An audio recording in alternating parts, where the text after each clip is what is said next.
नमस्कार दोस्तों, मैं हूं आपके साथ आशीर्वाद। दोस्तों ये आर्टिकल मैं आपके लेकर आया हूं। सुबह हमने चर्चा की थी द एडुअल सेशन में इसके बारे में। एक दोबारा लेकर आया हूं मैं, जिससे आप एक क्वेश्चन प्रैक्टिस कर सकें। वही आर्टिकल है, लेकिन एक अलग से एक आर्काइव में हो जाएगा आपके पास, तो आप हेल्थ सेक्टर पे कभी भी इसको सर्च कर सकते हैं, कोई भी इसको देख सकते हैं दोस्तों। तो मैं आगे बढ़ूँ, इस आर्टिकल पर आगे जाऊँ उससे ज़रूरी बता दूँ आपको, या अनअकैडमी आप जानते हैं दोस्तों, इंडिया लार्जेस्ट लर्निंग प्लेटफॉर्म आपके लाता है प्लस क्लासेस और आइकॉनिक क्लासेस। दोस्तों ज्वाइन कर सकते हैं प्लस और आइकॉनिक बैचेस हमारे साथ, 1 ईयर के बैचेस। यदि आप राइट नाउ ज्वाइन करते हैं, 28 अप्रैल से पहले ज्वाइन करते हैं दोस्तों, तो आप प्राप्त कर सकते हैं हमसे न केवल अगले साल अप्रैल तक, बल्कि अगले साल प्री तक के कोर्सेज़ को। जब तक प्री ना हो जाए तब तक आप जुड़े रह सकते हैं 1 साल की फ़ीस में ही। तो जुड़िए दोस्तों हमारे साथ और यूज़ कीजिए आशीर्वाद 10 कोड, जिससे आप जुड़े रह सकें मेरे साथ यहाँ पर दोस्तों। इसके अलावा आइकॉनिक बैचेस है दोस्तों। आइकॉनिक बैचेस में अलग से क्या होता है सर, जैसे आप जानते हैं दोस्तों, पर्सनल गाइडेंस है वहाँ पर आपके लिए टेस्ट एनालिसिस है, स्टडी प्लानर है, स्टडी मटेरियल है, एक्सपर्ट गाइडलाइन दोस्तों आपके लिए।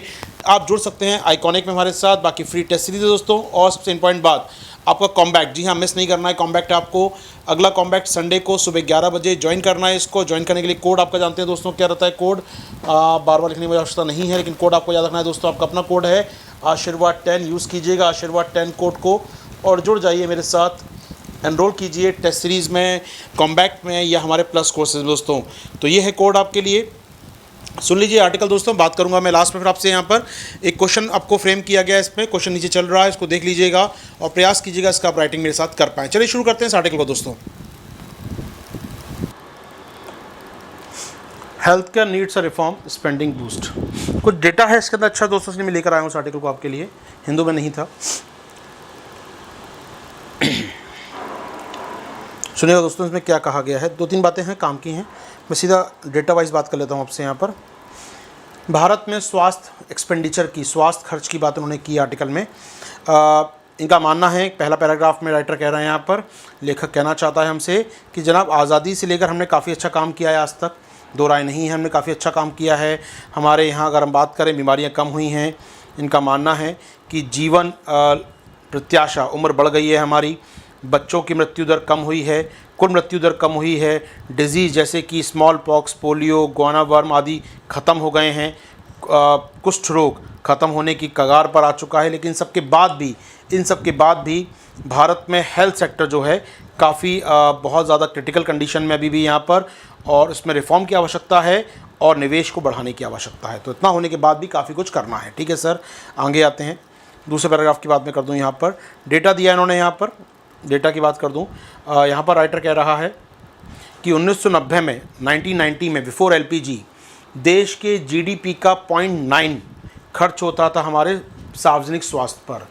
यानी सरकार खर्च करती थी जीडीपी का 0.9 हेल्थ के ऊपर। प्राथमिक स्वास्थ्य केंद्र, अस्पताल बनाने का काम सरकार करती थी, प्राइवेट तो बहुत कम था। सरकार करती थी, जीडीपी का लगभग 1% करती थी। ठीक है सर, उसके बाद एलपीजी हुआ, रिफॉर्म हुआ, देश की आय बढ़ी और हमें लगा कि प्राइवेट सेक्टर ये काम करेगा। ये सीधे दे रहा हूँ, बोलता हूँ, इट वॉज अज्यूम्ड, ये माना गया that the private sector will fill in the gap of health care need. हमें लगा कि एलपीजी हुआ है, स्वास्थ्य क्षेत्र में प्राइवेटाइजेशन आएगा, प्राइवेट अस्पताल खोलेंगे और जो कमी है देश के हेल्थ सेक्टर में, उस कमी को पूरा कर देंगे प्राइवेटाइजेशन। आज कहाँ खड़े हैं आफ्टर 30 सालों के बाद? As per data by finance accounts, public health expenditure was 0.96। जी हाँ, जीडीपी का 0.9 पहुँच गया है पब्लिक एक्सपेंडिचर, सरकार की ओर से किया गया खर्च 0.96% है, जिसमें 70% राज्य कर रहे हैं और 30% कर रहा है केंद्र सरकार। जी हाँ, तो निश्चित तौर पर राज्यों पर स्वास्थ्य का ज़्यादा बोझ है। ज़्यादा बोझ में कहूँ या स्टेट सब्जेक्ट ही, हेल्थ सब्जेक्ट ही राज्य का है, तो राज्यों को ज़्यादा खर्च भी करना चाहिए। तो 70% कहाँ से आ रहा है? राज्य से आ रहा है सर, और महज 30% केंद्र सरकार खर्च कर रही है जो स्वास्थ्य पे खर्च हो रहा है। यानी प्राइवेट सेक्टर ने वो रोल प्ले नहीं किया जो एज्यूम किया गया था, वो रोल प्ले नहीं किया दोस्तों जो एज्यूम किया गया था।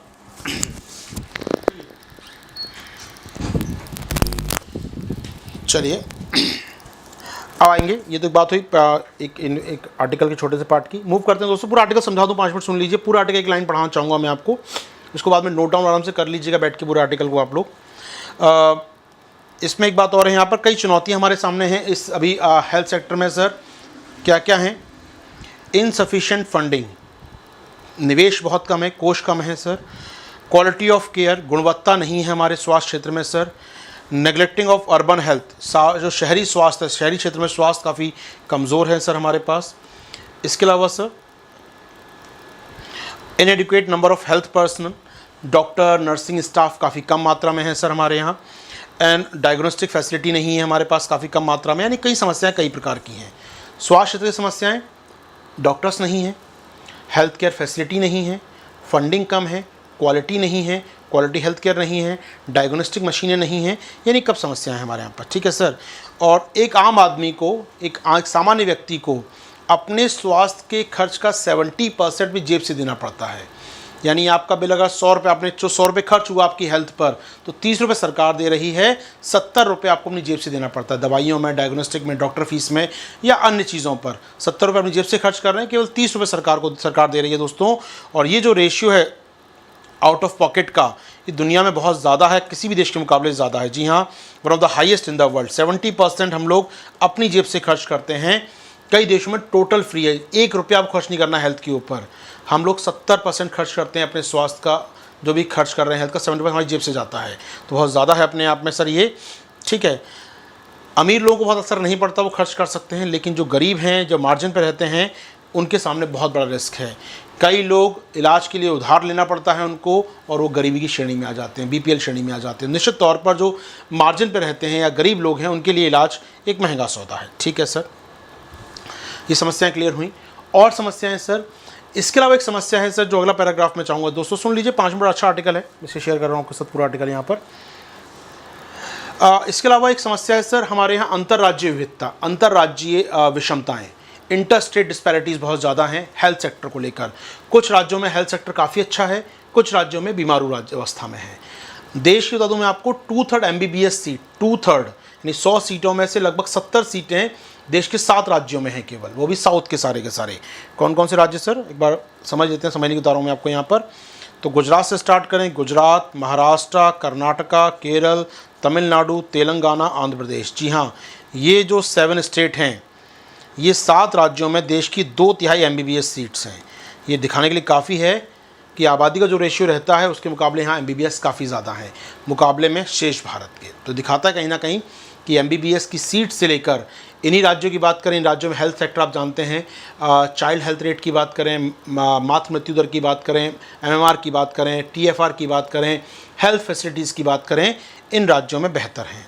अब कोरोना से कंपेयर मत कीजिए, कोरोना बहुत ज़्यादा है इन राज्यों में, महाराष्ट्र एक पर है, केरल भी है सर, कंपेयर मत कीजिएगा, अच्छा नहीं रहेगा। लेकिन एक समझने के लिए आप कहें सर यूपी, बिहार में और वेस्ट बंगाल तो कोरोना है ही नहीं सर हमारे यहाँ पर, तो कंपेयर मत कीजिएगा। डॉक्टर का होना और कोरोना का होना अलग चीज़ है, ठीक है। लेकिन इन राज्यों में MBBS सीट काफ़ी ज़्यादा है, और हेल्थ पैरामीटर में ये राज्य बहुत अलग हैं नॉर्थ अन्य राज्यों से। तो ऐसे में अंतर्राज्यीय विषमता हमारे यहाँ पर है। सोचिएगा, मैं आपसे कहूँ केवल इन्फेंट या 5 जो बच्चों की मौत होती है IMR, नागालैंड में 4 है, MP में 48 है। ये दिखाता है विषमता कितनी ज़्यादा है। MP में अधिक बच्चों की मौत हो रही है। न्यूट्रिशन लेवल की बात करें, यूपी, बिहार, वेस्ट बंगाल, उड़ीसा, झारखंड बहुत नीचे हैं न्यूट्रिशन लेवल में, पोषण के स्तर पर।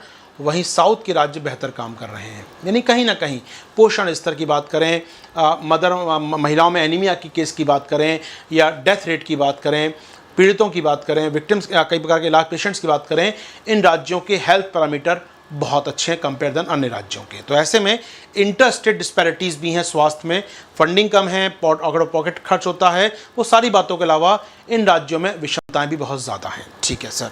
आइए आगे बढ़ता हूँ, मैं सीधे लेकर आपको आर्टिकल के अगले पड़ाव पर आता हूँ, ठीक है।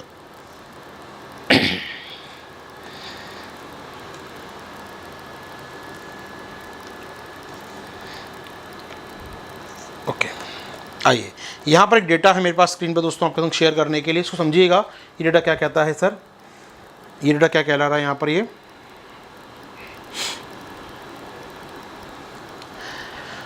कह रहा है कि पहला कॉलम जो है तो यहाँ पर ये कह रहा है कि सरकार सार्वजनिक स्वास्थ्य की बात करें, सार्वजनिक खर्च जो है स्वास्थ्य पर जो 2.5% करना है, नेशनल हेल्थ पॉलिसी 2017 के मुताबिक 2025 तक लिखा भी है, 2025 तक दोस्तों, मैं हटा दूँ उसको यहाँ से एक बार,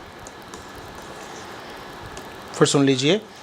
राष्ट्रीय स्वास्थ्य नीति 2017 के मुताबिक 2025 तक भारत को पब्लिक हेल्थ एक्सपेंडिचर कितना करना है, 2.5%। अभी कितना है सर, 18-19 में 0.96, ऑलमोस्ट 2.5 गुना करना है, ठीक है। राज्यों को 2020 तक कितना करना है, 8%। राज्य को ज़्यादा खर्च करना होता है। अपने राज्य के जीडीपी का 8% खर्च करना है उसको पब्लिक हेल्थ पर। कितना कर रहे हैं राज्य? 5.18%, जिसमें कुछ राज्य तो केवल 2% कर रहे हैं, कुछ मेघालय भी हैं जो 9% कर रहे हैं। तो अंतर्राज्यीय विषमता ये भी है अपने आप में। कई राज्य हेल्थ पे अच्छा खर्च कर रहे हैं, 9% करता है मेघालय, और कई राज्य 2-2.5% भी करते हैं। तो एवरेज कितना है? 5.818% जीडीपी का सर, ठीक है।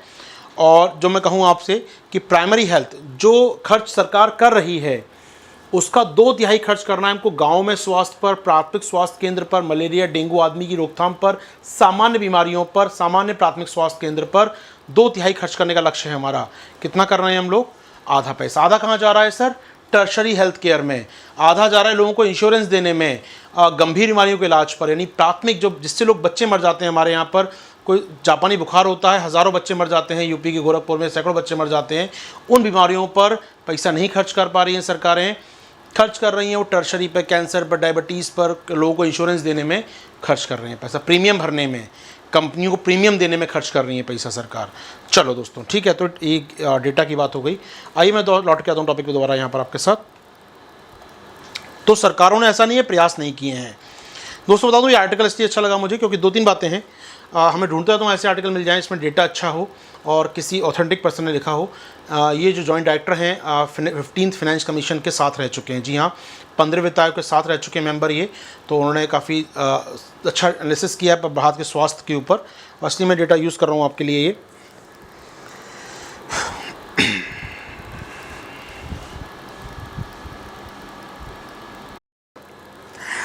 एक चीज़ मैं बताना चाहूँगा दोस्तों आपको यहाँ पर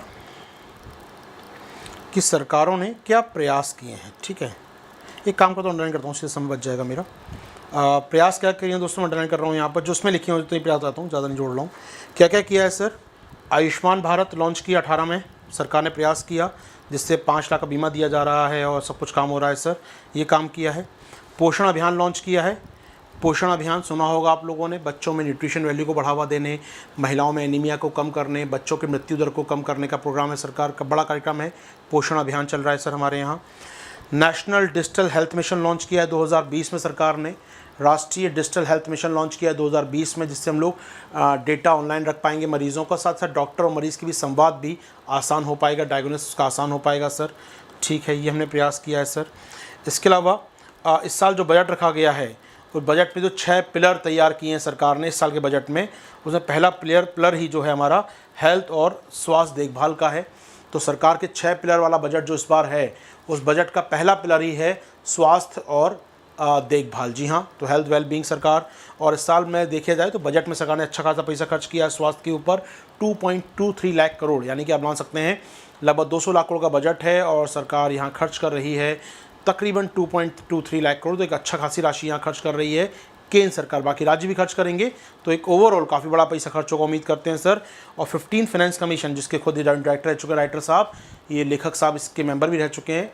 15 फाइनेंस कमीशन भी रिकमेंड कर चुका है 70,000 करोड़ रुपये अगले 5 सालों में प्राइमरी हेल्थ केयर पर। जी हाँ, बड़ी समस्या यहाँ थी प्राइमरी हेल्थ केयर पर, तो 15 फाइनेंस कमीशन ने भी सलाह दी है केंद्र को कि आप लोग इतनी राशि खर्च कीजिए, अगले 5 सालों में 70,000 करोड़ खर्च कीजिए किसके ऊपर? प्राइमरी हेल्थ केयर के ऊपर। यानी कुल मिलाकर समस्याएं आइडेंटिफाई हुई, अब ये प्रयास भी आइडेंटिफाई हो गया। जी हाँ, प्रयास भी हो रहे हैं इस दिशा में, लेकिन करना और क्या पड़ेगा सर? करना और क्या पड़ेगा दोस्तों? आइए लास्ट में आ जाऊँ फटाफट में यहाँ पर। एडवाइजरी या वे फॉरवर्ड कह लीजिए अपनी भाषा में, जैसे आप आंसर होता है ना, हमेशा इसलिए कहते हैं बड़ा अच्छा लगता है आर्टिकल, कभी लोगों के अच्छा आर्टिकल पढ़ना चाहिए, समझ में आता है कि कैसे लिखा जाता है। समस्याएं, डेटा सहित समस्याएं बताई आपने कहाँ से स्टार्ट किया? आज़ादी के समय हमने काफ़ी उपलब्धि हासिल की हैं, यानी गुड लुकिंग से स्टार्ट किया, आज़ादी से स्टार्ट किया, हिस्ट्री से स्टार्ट किया, हमने अच्छा प्रयास किया, लेकिन कुछ समस्याएं हैं, समस्याएं बताई, फिर सरकार का प्रयास बताए, अब बता रहे हैं वे फॉरवर्ड हमें और क्या करना चाहिए। आइए दोस्तों 3 बात और सुन लेते हैं क्या करना चाहिए। Restructuring MBBS curriculum to make competency based with the certain degree of specialisation. हमें अपने MBBS पाठ्यक्रम को बेहतर करना होगा, ठीक बात है sir. Restructuring and streamlining the role of nursing professionals, हमें जो हमारे नर्सिंग प्रोफेशनल्स हैं उनके काम में विविधता लानी होगी, उनके रोल को रीस्ट्रक्चर करना होगा, क्योंकि नर्सिंग स्टाफ हमारे पास है, डॉक्टर्स कम हैं लेकिन नर्सिंग स्टाफ हमारे पास है, उनकी रोल को बढ़ा दिया जाए तो काफ़ी स्थानों पर जहाँ कहते हैं प्राइमरी स्वास्थ्य केंद्र में डॉक्टर होना ज़रूरी है, वहाँ पर कई बीमारियाँ ऐसी होती हैं जो नर्सिंग स्टाफ अपने स्तर पर देख सकता है, तो नर्सिंग स्टाफ जो है उसके रोल को रीस्ट्रक्चर करना होगा sir. All India medical health service, जी हाँ, अब एमबीबीएस कहीं भी पढ़ रहे हैं, कहीं से बन के आए हैं आप, ठीक है, आप साउथ के राज्य से आए हैं, लेकिन अगर जैसे यूपीएससी होता है ऑल इंडिया सिविल सर्विस, ऐसी ऑल इंडिया मेडिकल सर्विस एक लॉन्च कर दिया जाए तो इससे क्या होगा, लोग बच्चे एग्ज़ाम देंगे और एग्ज़ाम में सिलेक्ट करके उनको भेजा जाएगा अलग राज्यों में। तो भले एमबीबीएस कहीं से भी किया हो आपने, लेकिन इस एग्ज़ाम में सिलेक्ट होने के बाद वो डिस्ट्रीब्यूशन का पूरे देश में हो जाएगा और ये जो इम्बैलेंस है अपने आप में सीट्स का और कॉलेजेस का, वो काफ़ी हद तक ख़त्म हो जाएगा, न्यूट्रलाइज हो जाएगा। जी हाँ दोस्तों, तो we need a all India medical health service and correcting the symmetrical distribution of the medical college. तो यहाँ क्या करना होगा सर, मेडिकल हेल्थ सर्विस को हमें लागू करना होगा ऑल इंडिया मेडिकल सर्विस को, जिससे हम लोग जो मेडिकल कॉलेजों की विषमताएं हैं उनको हम काफ़ी हद तक दूर कर सकते हैं इस पॉइंट से सर। ठीक है, उम्मीद कर रहा हूँ दोस्तों ये बातें आप तक पहुँच रही है मेरी सारी यहाँ पर। इसके अलावा और क्या कर सकते हैं सर हम लोग यहाँ पर, और क्या करना चाहिए, और वो वे फॉरवर्ड क्या है sir, the transfer under health rated CSS, जी हाँ, जो स्वास्थ्य संबंधित जो सेंट्रल स्पॉन्सर्ड स्कीम है, केंद्र प्रायोजित योजनाएं हैं स्वास्थ्य की, चाहे आयुष्मान भारत हो या फिर आपकी जन आरोग्य निधि हो या फिर प्रधानमंत्री स्वास्थ्य सुरक्षा योजना, जो भी हेल्थ की स्कीमें चल रही हैं देश में, मातृत्व लाभ कार्यक्रम, पोषण अभियान, जो भी स्कीमें चल रही हैं उनको आउटपुट बेस करना होगा। परफॉर्मेंस अच्छा होगा तभी पैसा मिलेगा, परफॉर्मेंस अच्छा करो, अपने इम्प्रूवमेंट करो, ऐसे पैसा देते रहे सरकार। आउटकम बेस्ड फंडिंग, अच्छा परफॉर्म करोगे राज्य तब पैसा मिलेगा इस काम के लिए। जी हाँ दोस्तों, तो focus on output and outcomes. ठीक है सर, इसके अलावा एक पॉइंट और जोड़ना चाहूँगा मैं यहाँ पर, जोड़ लेते हैं आपके संग, उसको जोड़ लेते हैं लास्ट में। At the same time the majority of investments coming from the state. अभी क्या हो रहा है सर, केंद्र राज्य बहुत खर्च कर रहे हैं, केंद्र से कम आ रहा है। 70-30 का रेशियो देखा था स्टार्टिंग में हमने, 70 राज्य खर्च करते हैं, 30 केंद्र खर्च करता है। जी हाँ, इस रेशियो को सही करना होगा और स्टेट को अपना तो हिस्सा बढ़ाना ही होगा, लेकिन साथ ही साथ केंद्र को भी अपने हिस्से में इजाफा करना होगा। ठीक है, और निश्चित तौर पर केंद्र भी पैसा खर्च करे, राज्य को अधिक पैसा दे और राज्य भी ज़्यादा रिसोर्स लगाएं इस दिशा में। तो आपने सारी बातें, समस्या हमने आइडेंटिफाई की थी पीछे, उन सबका वे फॉरवर्ड भी लिख दिया आपने। तो आपने बड़ा सुंदर सा आर्टिकल है, स्टार्टिंग की अच्छे से मैं पूरा आर्टिकल पढ़ाया आपको, एक एक लाइन यहाँ पर। समस्याएं गिनाई हैं आपने, समस्याएं क्या क्या हैं, अंतर्राज्यीय विषमता है, फंडिंग कम है, स्टाफ कम है, डॉक्टर्स कम है, MBBS सीट्स बटी हुई हैं, ये वो सब समस्याएं गिना दी। फिर आपने डेटा बता दिया कि जनाब ये डेटा है। फिर आपने कहा जनाब कि ये सरकार ने प्रयास किए, डिजिटल हेल्थ मिशन, पोषण अभियान, आयुष्मान भारत, फंडिंग, बजट में 6 पिलर, फाइनेंस कमीशन, सबकी सरकार ने प्रयास गिना दिए। फिर आपने कहा ये काम और होना चाहिए। दैट्स इट, हो गया आपका आंसर तैयार। ये अपने आप में एक पूरा आंसर है दोस्त, पूरा आंसर है कि अगर मैं क्वेश्चन ब्रीफ कर दूँ, केवल क्वेश्चन इसी में आपके लिए रख दूँ मैं यहाँ पर, तो ये अपने आप में एक आंसर है दोस्तों ये। और मैं चाहूँगा health care needs reform, Bharat के स्वास्थ्य क्षेत्र में क्या समस्याएँ हैं और इसे कैसे सही किया सकता है। दोस्तों यहाँ ख़त्म होता है हमारा आर्टिकल। ये जो आपको नीचे इस तरह पर क्वेश्चन दिख रहा है उसको लिखने का प्रयास कीजिएगा। अगर आपको इस बात सही लगी हो तो प्लीज़ कमेंट बॉक्स में कमेंट कीजिएगा दोस्तों। अभी के लिए दीजिए मुझे आज्ञा। थैंक यू, शुक्रिया, जय हिंद।